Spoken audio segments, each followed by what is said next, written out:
So there are three causes of acute renal failure, the first being pre-renal, which is hypoperfusion to the kidney, and this occurs in about 70% of the cases. So there is a decrease in cardiac output, then the GFR decreases, which is the glomerular filtration rate. In an intrarenal cause, there is parenchymal damage, or there's primary tubular problems. This would be like a kidney stone, or actually cysts or tumors inside the kidney, and this would cause a decrease in the GFR. And then post-renal is obstruction of the after the kidney, which this will increase the tubular pressure and then decrease the GFR. In chronic renal failure, or end-stage renal failure, it is progressive and irreversible. There's a decrease in renal function. Uremic waste products accumulate in the body. Normal GFR is 90 to 120 milliliters per minute. Stage 1, you'll have a normal GFR, and then stage 2 and 3, it'll gradually start decreasing even more. And then stage 5 is called end-stage renal disease, and there is 90% of the nephrons destroyed, so the GFR would be very, very low. At that point, the kidney is non-functioning. In acute renal failure, there's an initial insult. The next stage is the oliguric stage, and so they have oliguria, so they might have only 400 mLs out per day.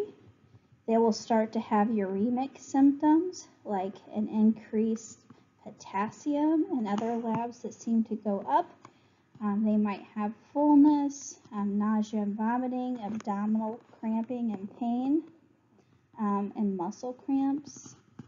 The next stage is the dialysis stage, where it's starting to resolve, and there will be a gradual increase of urine output, and the uremic waste is then eliminated from the body. And then the recovery stage, that they will be near normal. So the assessment for both acute and chronic renal failure, we will be looking at labs. The labs that are increased are the BUN, the creatinine, the potassium, phosphorus, and magnesium. The labs that are decreased, or things that will be decreased, is the urine output, sodium, hematocrit, and hemoglobin, the pH of the blood, so they'll be acidotic, and calcium. So cardiovascular disease is the #1 cause of death for renal failure patients. They may also get uremic peripheral neuropathy, so that the toxins that stay in the body will actually destroy their nerve endings. So when we think about caring for a patient, nursing care for a patient with renal failure or acute kidney injury, we want to think about all of the most important type of priorities. So impaired gas exchange, they're going to have decreased hematocrit and hemoglobin.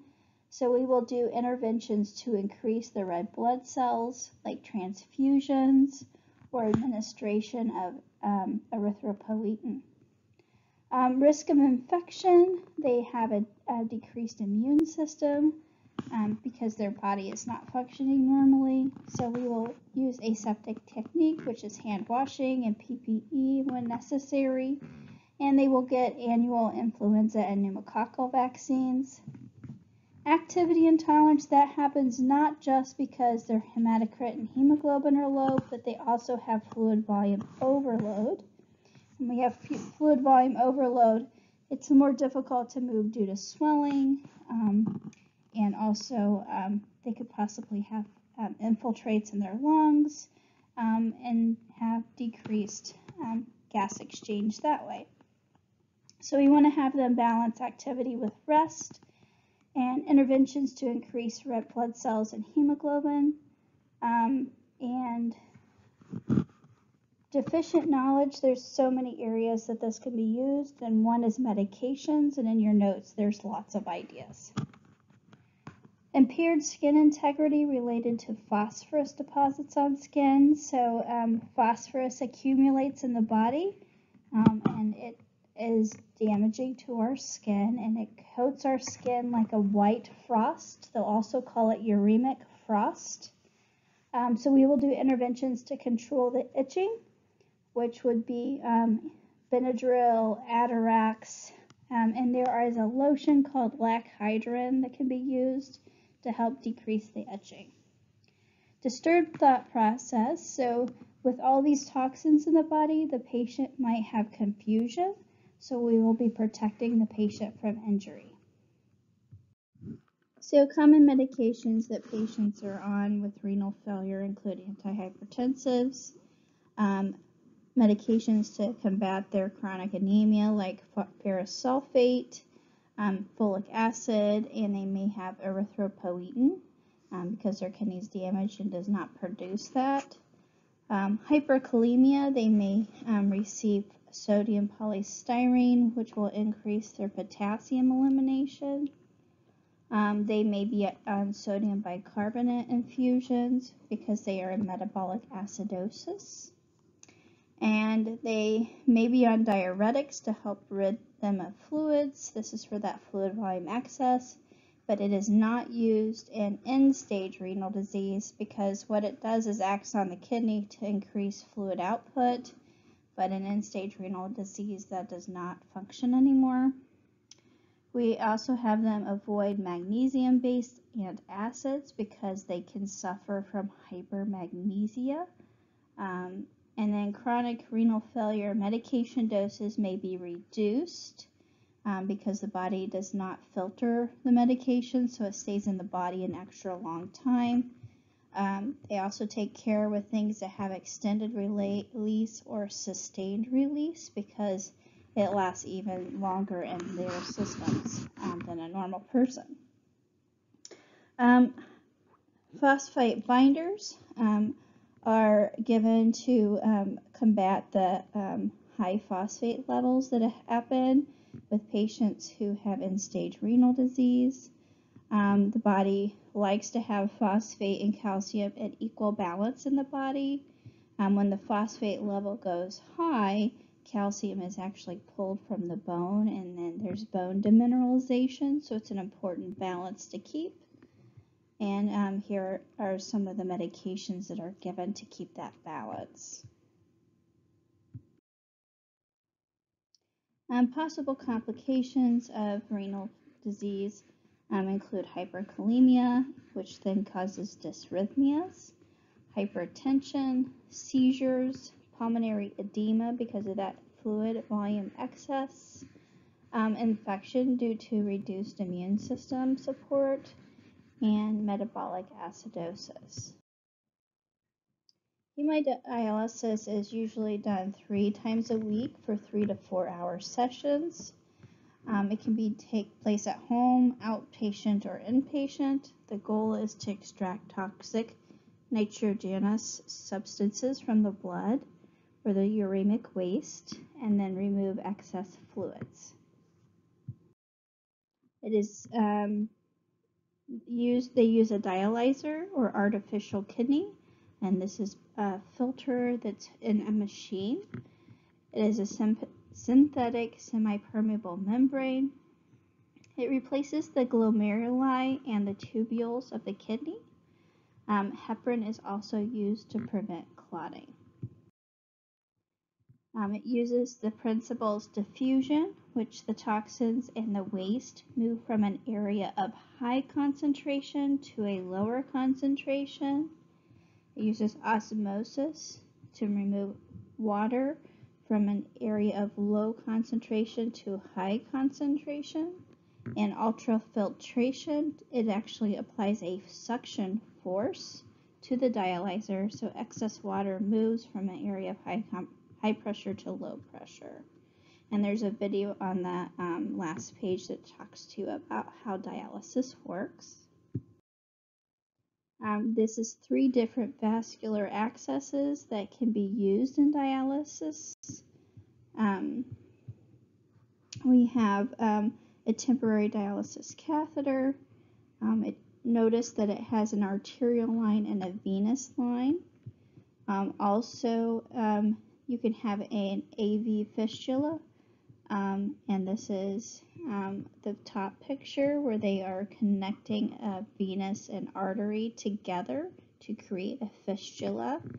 In the second picture, they're using a graft to do the same.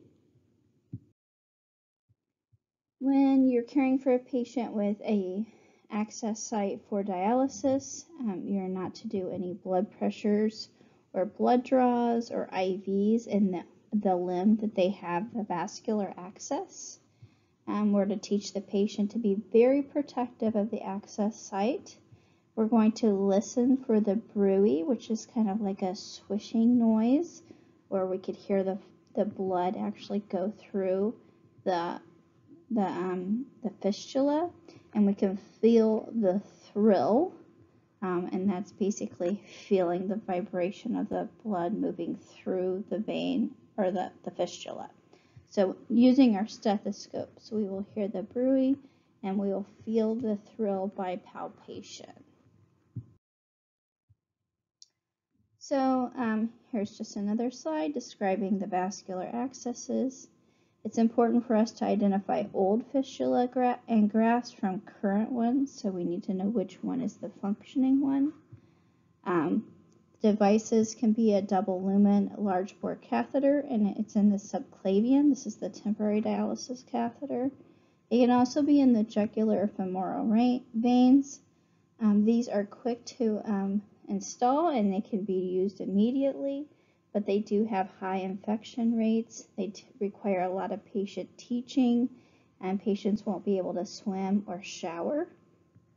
The next kind is the arterial venous fistula, and this is an anastomosis of the artery and vein in the forearm. It takes about 2 to 3 months for maturity, so before it can be used.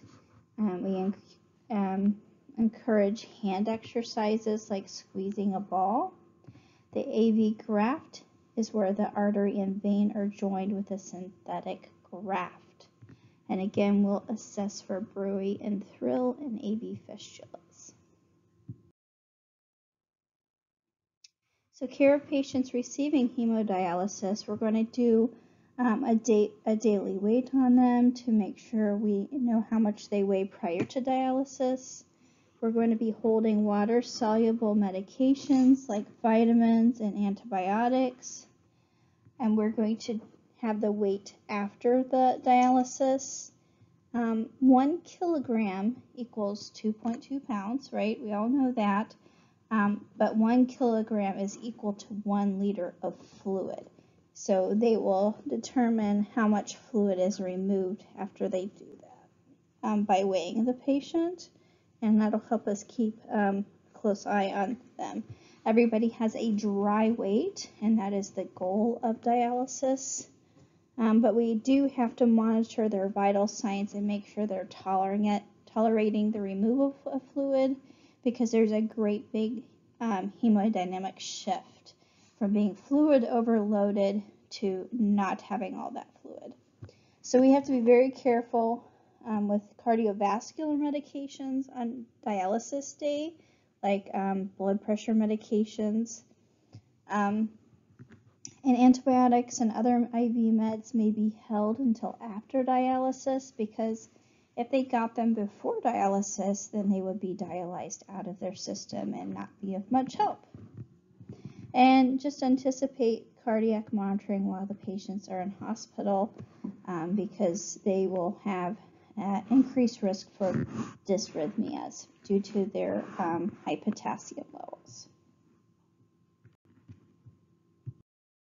So complications of dialysis include high triglycerides, which also increases our cardiac artery disease, which is also the leading cause of death of our renal failure patients. They have anemia. They may require transfusions, which they can do during dialysis sessions. They have an increased risk of GI ulcers, nausea and vomiting, and malnutrition. And this goes right hand in hand with end-stage renal disease.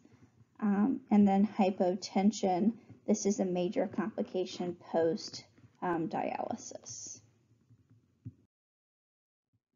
Continuous renal replacement therapy is a special type of dialysis done only in the ICU. This is for patients who are not hemodynamically stable, so they have chronic hypotension or hypotension that is not able to be, that is difficult to manage and that is kind of constantly changing. So this patient might even be on pressors, trying to get them to have a good blood pressure. So anyways, they're in the ICU, they're not hemodynamically stable, they will not tolerate large, rapid fluid shifts like normal hemodialysis. So CRRT is done. The dialysis personnel do not need to be staying at the bedside.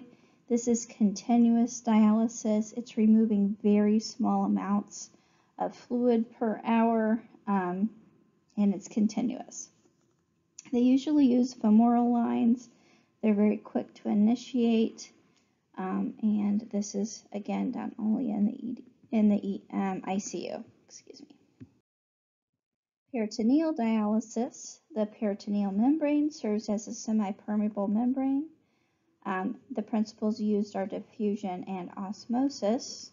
It uses an abdominal catheter, often called a Teckhoff catheter. The process is there is an exchange of fluid, so they will infuse dialysate. It'll indwell in the abdomen, and then it will drain. This fluid is dextrose based. It comes in 1.5%, 2.5, and 4.5. The higher amount of dextrose, the more fluid will actually be removed from the body. Complications can include peritonitis.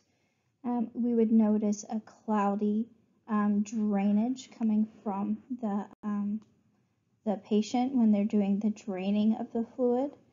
Or it could be even brown colored if they have perforation. Other signs of peritonitis include abdomen that's firm, painful, hard to the touch, excruciating pain. The patient might also have leukocytosis, and they would also have temperature, a fever. When we're doing peritoneal dialysis, we should be weighing the bags of fluid before and after to determine how much fluid is coming off. And there's a video about this process on the last slide. Transplantation for kidneys. It's done for patients with end-stage renal disease. The donor can be living or deceased. It's desirable to have a living relative.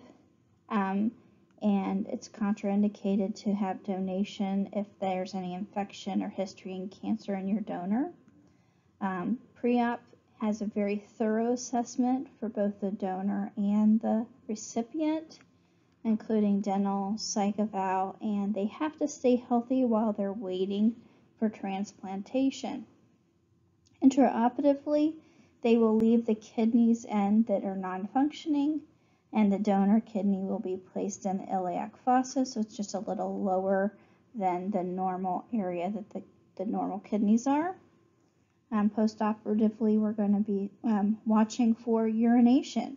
This will be a good sign that this transplant has been successful. Patients who have transplants are given post-op transplant anti-rejection drugs. And here are a few for you to look and learn about, memorize. And they have to be taken on a regular schedule, not miss a dose, and they are taken until the end of their life. So transplant rejection is where the immune system attacks the transplanted organ. Most rejections occur because the patient does not follow the medication plan. Signs and symptoms of rejection are oliguria, edema, hypertension, fever, tenderness over the new kidney. So we must suppress the immune system. So they also have a risk of infection because we are suppressing the immune system, so we are to have them report any fever, chills immediately to the transplant center. And rejection is inevitable unless an identical twin is the donor or an immune suppressant medication is started. There are three types of rejection. The first one is hyperacute immediate. So the recipient has pre-existing antibodies to the donor and they have an immediate rejection. Acute rejection is 3 to 14 days and chronic rejection is years or long-term inflammatory or immune response. So breast cancer is the #1 cancer in women. These are the risk factors. So female, obese, older adult, personal or family history, inheriting the gene mutations from a parent, which are the BRCA genes 1 and 2, alcohol use, high-fat diet, early menses and late menopause, and there's a higher death rate in African Americans, and it's possibly due to late diagnosis. Assessment and diagnostic techniques. So the lesions are usually non-tender, fixed, hard, and irregular borders. They're common in upper and outer quadrants of the breast, so that's close to the armpits. Ultrasound can be done, or mammograms are only for screening, so that's important to understand. They don't diagnose cancer of the breast. CT and MRI are also done to help do diagnostic. Staging determines the prognosis and treatment. Types of surgery. There is radical, which removes the breast, axillary lymph nodes, and pectoral muscles. There's modified radical, which removes the breast and the axillary lymph nodes. And there's total mastectomy, which is also called a simple mastectomy. And the axillary nodes are left, and that's usually because they're not affected. And then there's breast conservation, which is a lumpectomy. Post-op nursing care should include pain control. This is extremely painful, especially if they are taking the muscle tissue.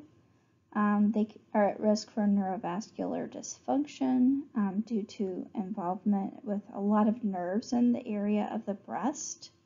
They're going to have disturbed body image, impaired coping, sexual dysfunction, and self-care deficit. It's very painful for them to care for themselves, and they may need some assistance dressing, emptying their JP drains, and they won't be able to do any lifting for several weeks. This is just a picture of what is actually removed in a modified radical mastectomy. Possible complications include lymphedema, and to prevent injury and trauma to the arm, we will do arm precautions so they can't have any BP or sticks in that arm. Hematoma formation, we have a large amount of vascularity in the chest and breast, and so this is a very common result or complication. So we do have to watch for swelling, firmness, and skin color changes. And infection. Because the patient has kind of some restrictions with movement, they will need help with cleaning and caring for their wounds. So radiation could be external beam or brachytherapy, where they put implanted little seeds for radiation, or proton beam therapy. Prevention, so Women between 40 and 44 should start with a screening mammogram every year. So women between 45 and 54 should get one every year. And 55 and older can switch to every other year, or they can continue yearly mammograms. And these are for women who do not have an increased risk of breast cancer. An increased risk would include having the BRCA gene or a family history of breast cancer. And there's a lot of other things like having other cancers in the family can be linked. So it is really important to understand what the patient's risk factor is. Are they high risk or average risk? Uterine cancer, this is the endometrial lining. This is usually happening in greater than 50 years old. Higher risk for obese patients because this actually increases estrogen in the body. Late menopause or use of tamoxifen, which is actually a drug used in breast cancer. Use of estrogen without progesterone. This was common in menopause to reduce the signs of like hot flashes. So this would be an estrogen supplement use, would increase your risk. Assessment and diagnostic tests. So usually they present with irregular bleeding or bleeding after menopause.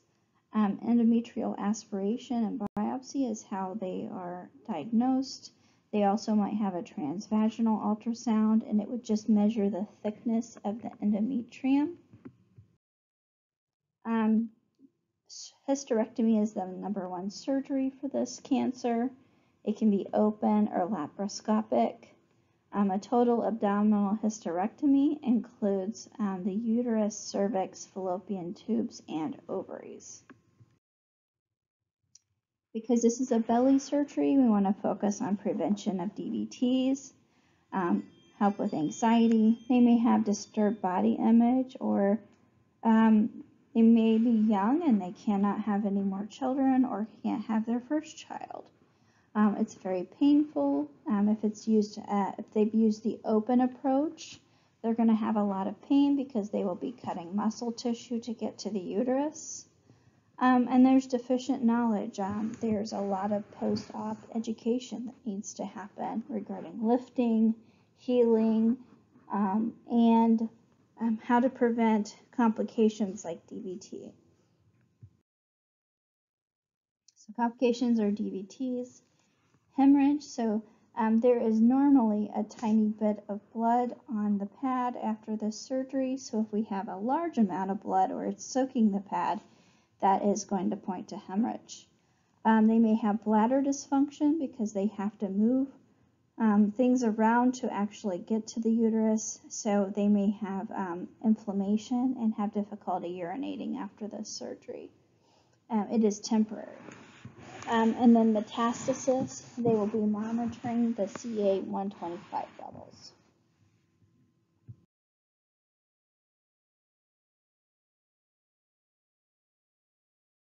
Ovarian cancer, the risk factors, well, most ovarian cancers have no risk factors.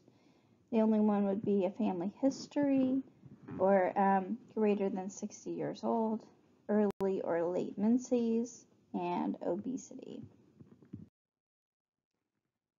This one is much harder to diagnose due to the cancer being deep in the pelvis. There is sometimes non-specific GI or GU symptoms. They might have increased abdominal girth due to increased fluid. They will evaluate any enlarged ovary over the age of 60, and GI symptoms that present without a cause. They can use CTs, MRIs, also the blood test CA-125, and you're at higher risk if you have a BRCA1 or BRCA2 mutation. Types of surgery, you might have a prophylactic oophorectomy with BRCA mutations, so that is a preventative surgery, or removal is the first choice after diagnosis, which would be a total abdominal hysterectomy. Pre and post-operatively, we will need to assess for emotional support, post-operatively pain. We will also need to do certain precautions because it is an abdominal surgery. They have a high incidence of urinary retention and also DVTs. They may have post-operative edema, nerve trauma, decrease in bladder tone, and they may require an indwelling catheter for a time until the inflammation goes down. Complications arise due to advanced disease, which may lead to ascites. This occurs because of damage to the lymph system due to the cancer. And if they have ascites, they are also at risk for pleural effusion. They may have external radiation or brachytherapy, but it's less likely, and this surgery is usually the very first choice. Chemotherapy may be done. It can be given intravenously by mouth, and also it can be done intraperitoneal or through a port that's actually in the abdomen, and it goes directly into the peritoneal cavity. Bladder cancers, one of the risk factors is tobacco. This actually doubles the risk. It's usually found in individuals greater than 55. Exposure to carcinogens like dyes, paints, workplace exposures. Recurrent UTIs and kidney stones can also increase your risk for bladder cancer. They will have visible, painless hematuria. They might have an alteration in voiding. A ureteroscopy is the way they diagnose. It is a scope that goes into the urethra and into the bladder and is able to look and also take a biopsy. The surgeries depend on the grade. They might have to have a cystectomy, which is removal of the whole entire bladder with diversion. The first diversion surgery, and the most common, is the ileoconduit. It is also known as a urostomy. The ureters are placed in an ileal loop, so a part of the intestine, and they do make a stoma. So this is, and a bag will be collecting the urine on the outside of the body. A content reservoir, the ileum forms a pouch inside the body to collect the urine. There will be a stoma that reaches to the outside of the body, but the patient will in and out cath through the stoma to drain the urine. And here is a picture of the ileal conduit and the content reservoir. It's also called an Indiana pouch. Postoperatively, we want to force fluids and make sure they're getting adequate fluids. We will monitor their urine output. Hematuria is normal in the first 48 hours. They may have temporary stents, and they may have to be flushed. The ileum will always produce mucus, so the urine that does come out of these devices may have strands of mucus in it, and that is normal. We will teach ostomy care, and we will teach in and out cath procedures for those with a reservoir. So most of the complications arise due to the mucus production, but also the stomas can have issues with healing and bleeding, so there you need to monitor it for a pink, nice stomas. They may have external beam radiation therapy. Chemotherapy can actually be placed inside the bladder, and that's called intravesical chemotherapy, or they may have some systemic chemotherapy, and these are if the cancer has left the bladder. Renal cancer, this is typically higher in the male gender. Tobacco use is the first risk factor. Also occupational chemicals, obesity, and polycystic disease. There's usually no symptoms 90% of the time. There may be a palpable mass on the physical exam. They may have painless hematuria, dull back pain, and this is diagnosed by IV urography or a cystography or an angiogram or a CT. We have to really monitor them for dehydration and renal failure because of these tests. They use a lot of dye. So nephrectomy is the number one surgery, which is the removal of the kidney. A radical nephrectomy would include the kidney, the adrenal glands, and the lymph nodes.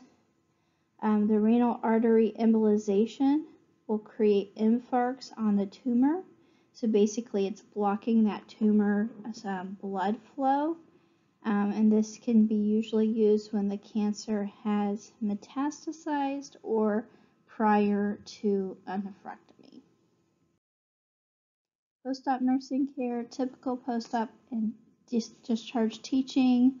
We're going to be watching for drops in their hematocrit and hemoglobin. This is a belly surgery, so an increased risk of DVTs. If the adrenal glands are removed, the patient will be on lifelong steroids. For people with kidney cancer, radiation therapy is not used that often, or it's only used to palliate because it's not really well targeted. Also, chemotherapy is not really used in renal cell because kidney cancer cells don't respond to it, but they do use immunotherapy, and this can help boost a person's own immune system and destroy the cancer cells. Prostate cancer is the most common cancer in men. In the United States, it's very high. We have greater risk in the African American population. If you have a familial predisposition, if you have a diet high in fat, red meat, and dairy. The assessment, that's usually asymptomatic, but they may have urinary obstructive symptoms. They may also get hematuria if the cancer invades the urethra or bladder. They may have painful ejaculation. Bone pain and pathological fractures occur with bone metastasis. And there is screening done via the digital rectal exam. They are feeling for a hard or enlarged prostate. And they do this with fingers in the rectum. The prostate-specific antigen test, if it's high, this is suspicious of cancer. Normal is less than 4. And an ultrasound and biopsy will confirm the diagnosis. Types of surgeries, they can have a radical prostatectomy. This is the number one option if the cancer is confined to the prostate. Post-op care, they will be monitoring for hematuria and urine output. Complications can include urinary retention, urinary incontinence, and sexual dysfunction. The radiation patients might have are either external or brachytherapy. Hormonal therapy decreases testosterone with androgen deprivation, and this will cause the prostate to actually shrink, or it's called prostatic atrophy.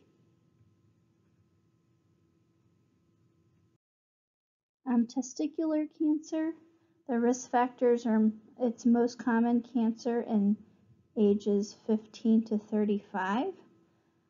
You have an increased risk of this cancer when you have cryptorchidism, which is an undescended testes.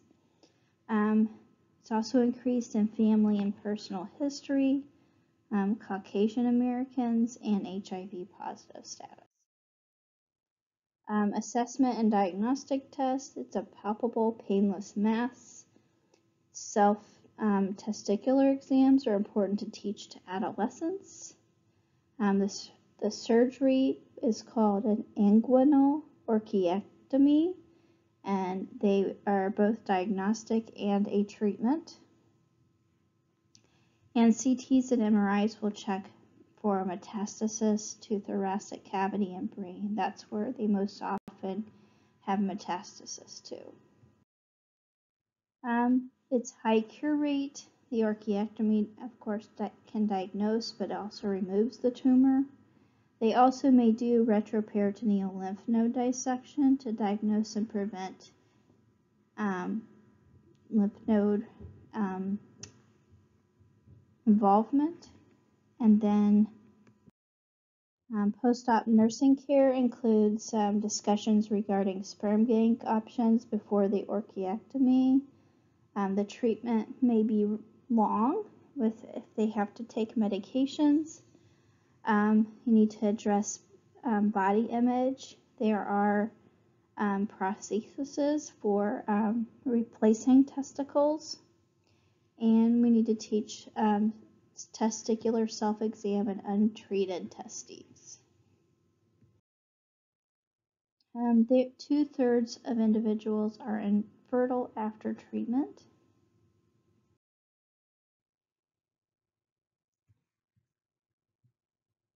Radiation, they may do that, but it's not very common. And chemo is only used when the testicular cancer has spread outside the testicle. I have some videos here.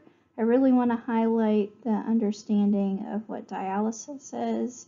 If you haven't gotten to see that in clinical, please watch the ones related to that. There is ones for each of the cancers. I also included some information about phosphorus and calcium in renal disease.